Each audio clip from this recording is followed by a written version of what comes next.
All right, hey guys, Miss CC here. Not sure if you can see me, but you can see my screen, and we are going to talk about the final unit of the chapter, which is 9.7, solving for a specific variable.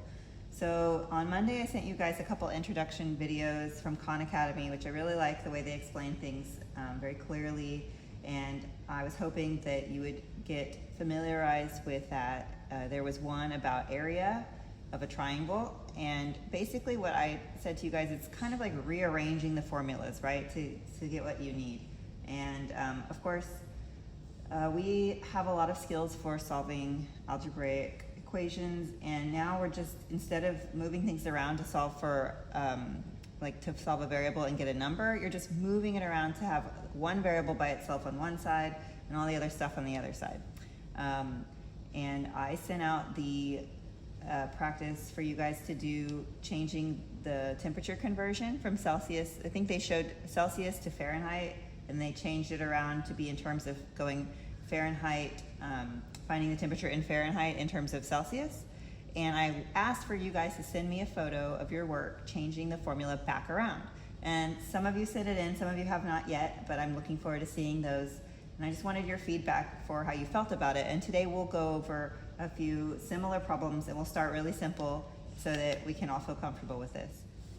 All right, guys, so I had sent you that practice problem of changing Celsius to Fahrenheit. Well, actually, you didn't have to do any temperature conversions. You just needed to kind of manipulate that formula to put it in terms of Fahrenheit or in terms of Celsius, depending on what we asked. So at first, the video I sent you had the guy from Khan Academy solving it like this. It says, solve this formula for F, okay? And so we want it to be like F equals blah, blah, blah. So how do we do that? We have C over here. We have to make a big switch. So first of all, as you see, there are parentheses around Fahrenheit, or F minus 32. And in front of that is 5 over 9. So as you guys know, this means multiplication right here, right? So as we've learned, we have to undo the multiplication with division. But how do we divide a fraction? That's right, we multiply it by the reciprocal. So we're going to multiply both sides by the reciprocal of 5/9, which is 9/5. I'm just going to put it over here. So then these cancel out because they are, reciprocals, and so that equals 1. So it's basically like saying 1 times F minus 32. And then over here we end up with 9/5 Celsius equals F minus 32. Okay, so then whenever we get to that point, I hope you can see, I'm checking how this looks. What do? We need to add 32 to both sides because, again, we want to get this F isolated. So we have plus 32, plus 32. So then we have 9/5 C plus 32 equals F.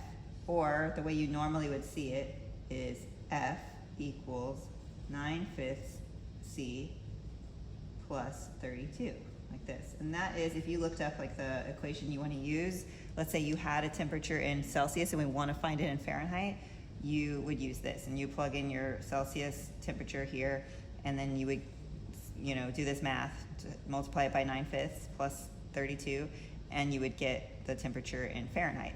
All right? So let's go the other way.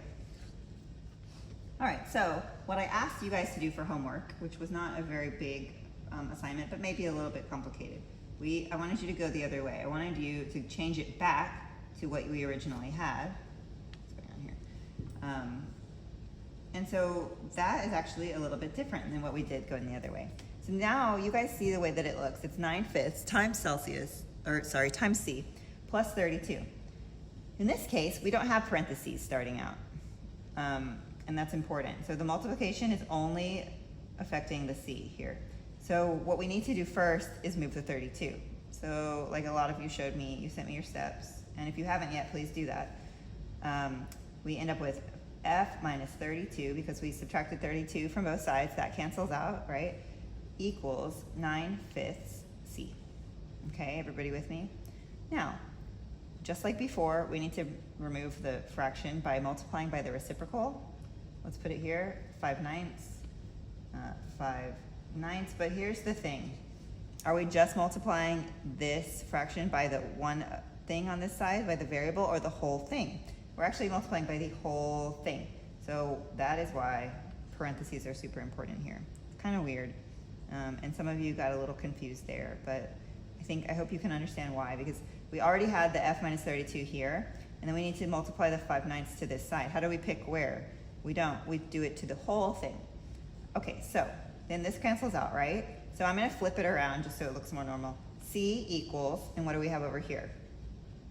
5/9 with parentheses multiplied by f minus 32. And that's what I hope to see whenever you guys send in your homework assignments yesterday.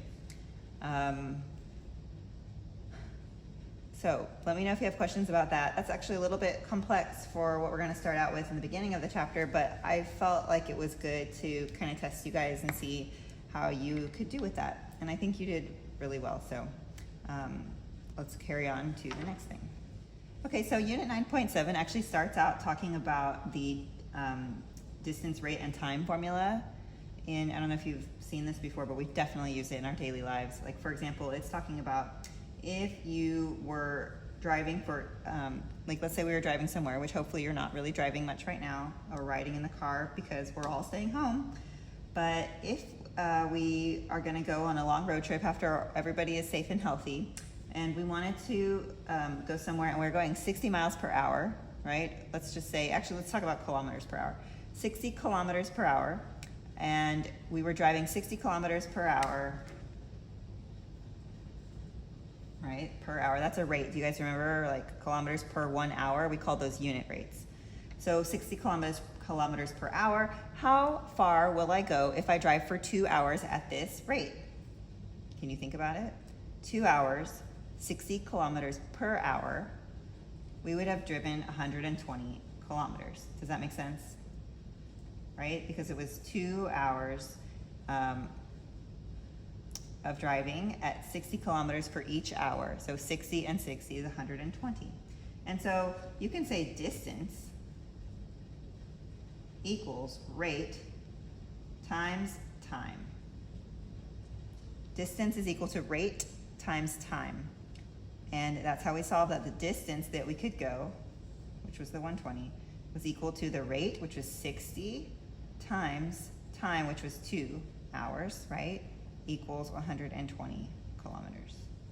So an abbreviated way to write that is D equals RT. Distance is rate times time. Okay, that's like what we just did with the kilometers per hour. And let's talk about it if it's not so kind of obvious, like we had 2 hours at 60 miles per hour. Most of us can do that in our head. Okay, so let's look at a different example here that isn't maybe as simple as the 60 miles per hour for 2 hours. Let's say you have someone going on a bike ride, and they're going 12 miles per hour. Okay, and they told you that they rode for 3.5 hours. So how far did they ride? Distance, which means how far, is equal to the rate, so the 12, let's say miles per hour, times 3.5, we can put 0.5 if we want, hours. Okay, so we multiply that out, and what is 12 times 3.5? Well, 12 times 3 is 36, right? So let's see, it would be 42, right? So 42, so 12 times 3.5 is 42, and so that means it's in miles because we want to know the distance this guy traveled. It would be 42 miles. So the beginning of the chapter is just talking about things like that. I think that I will have a review for you guys before you have to take any quiz with questions like this. And there may be a few about rate and time, but I think that you guys can do this pretty easily.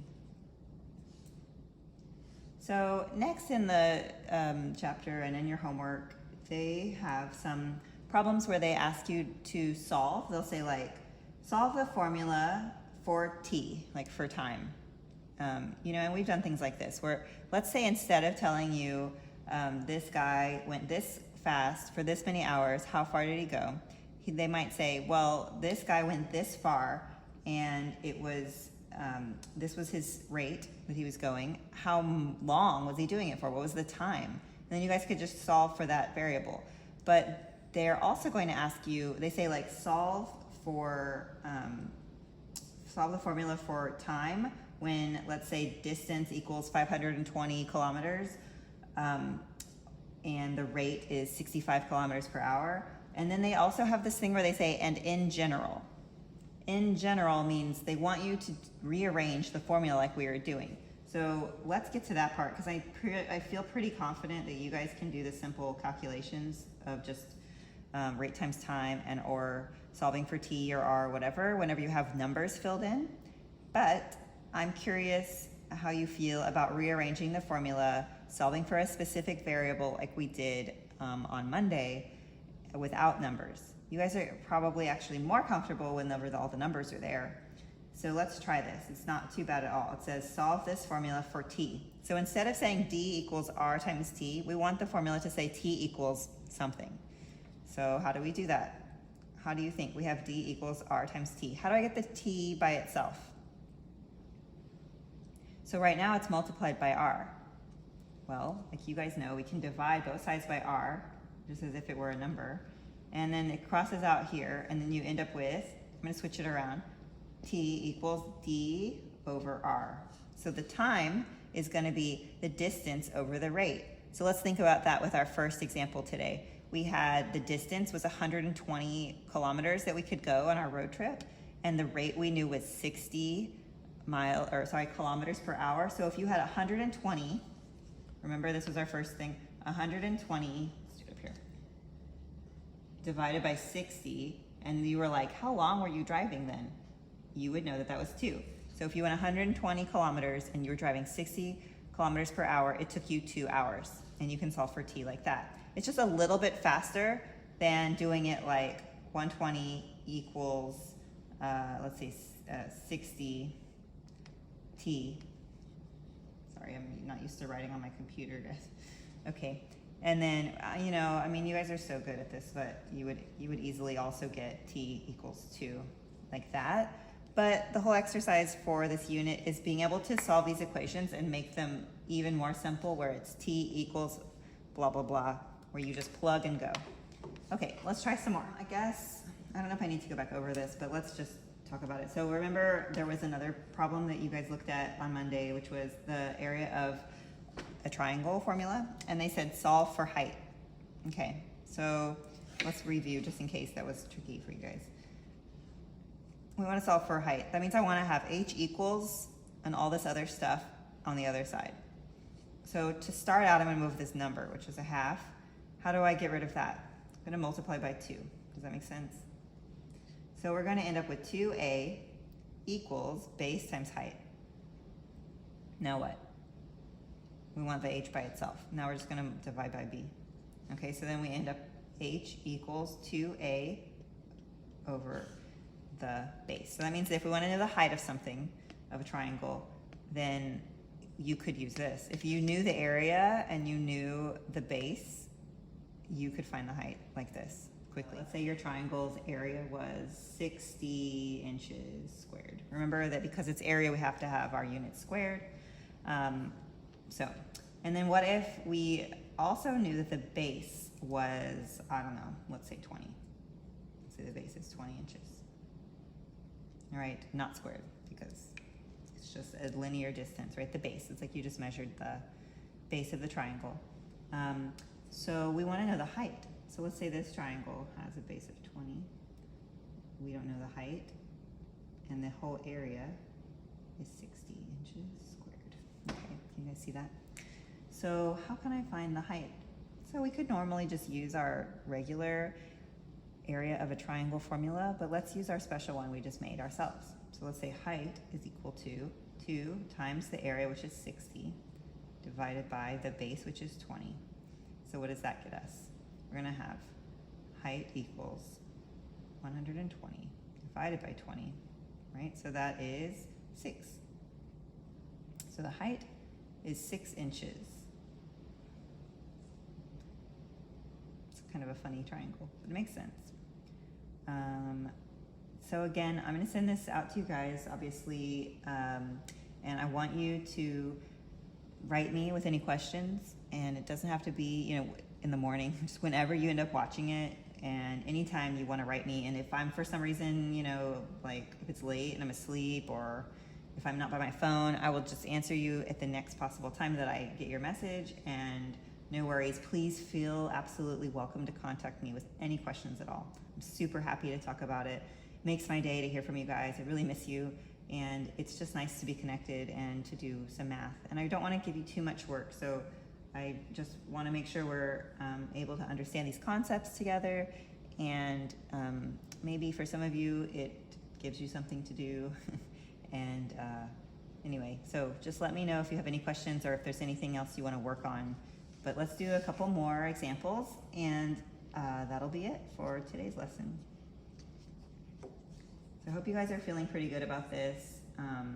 Really, that's all this whole chapter is rearranging and manipulating these variables to move them around to how you would need them to be the most easy way to solve for certain parts of the equation. So here's another one. We have I equals PRT. Who remembers that? What is I equals PRT? That was the formula for simple interest. Do you guys remember? Interest, and then was I, and then P was principal. That meant the initial amount you invested. R is the rate, like the percentage, and T was the amount of time in years. So let's review, let's review how to do this here. Let's just do a normal example, I guess. So we did this in class lots. Let's solve for, do you guys remember, and we would line up the variables along the side of the board. Who remembers that? And it would be like, what is the, so sometimes it would tell you the principal, like you invested $500 at a rate of 5% for 2 years. And we would plug those in, and it would say, okay, this is your interest. But I think you probably remember we also had ones where they'd say like, your interest that you earned was, let's say, $5,600. The rate was 4%, and it was in there for 7 years. All right, notice they didn't give you the principal.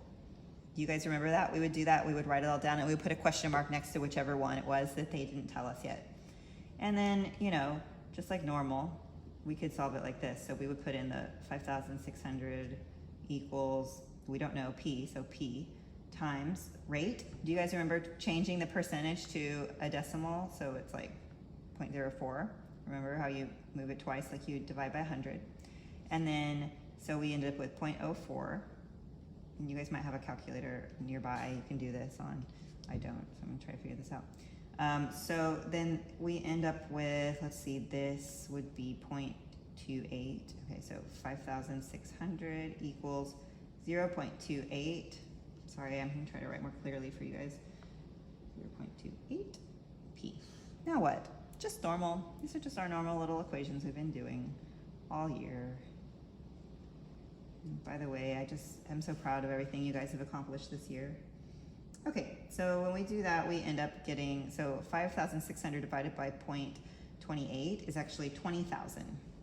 Okay, so we get P is 20,000. So this person that made this investment put in $20,000 to begin with. How nice for them. Okay, I don't know if you can see that, but $20,000. And so that's just like what we used to do. But on your homework, you'll see a couple problems that say solve for the principal, and then they'll say like solve for the principal whenever the interest was this much, the rate was this much, the amount of time was this much, and then they'll say and in general. And remember that in general means they want you to solve for the principal just without any numbers. So let's do that now together, and I'll hopefully have you guys try this. Okay. So then what? We have this here, it's all multiplied together. So what we could do, we can move the T, and then we can move the R. But because this is all multiplied, let's think of this as one chunk here, okay? Because we have to divide both of them off. Why not move them both at once? So let's divide this side by rate times time, and this side by rate times time. Again, write me or call me or message me if you think, what are you doing, Miss CC? What is this? Okay, so we end up with P equals interest over rate times time. And then if we wanted to resolve that one with the numbers, we could plug it in, and we would put that 5,600 would be up here. On the bottom, you would have the 0.04 times 7. We would end up doing the same math. It would just be kind of more direct, and you'd get the P equals, okay? So I think that I feel pretty confident that you guys can do this. Okay guys, so there are a couple others that I wanna make sure that we look at, and they're just kind of different styles. One of them is P equals A plus B plus C. This looks to me like maybe the perimeter of a triangle, a formula, but it could be anything. And they want us to solve for A. All right, what do we do here? So it's not a big deal. We have to start, and in this case, we can't really do it all at once like we did with multiplication. I'm gonna start by saying minus C. And I mean, well, we could do it all at once, but anyway, so P minus C equals A plus B. I'm sorry. Oopsie. A plus B, but we still want A by itself. So again, we're gonna go minus B as well.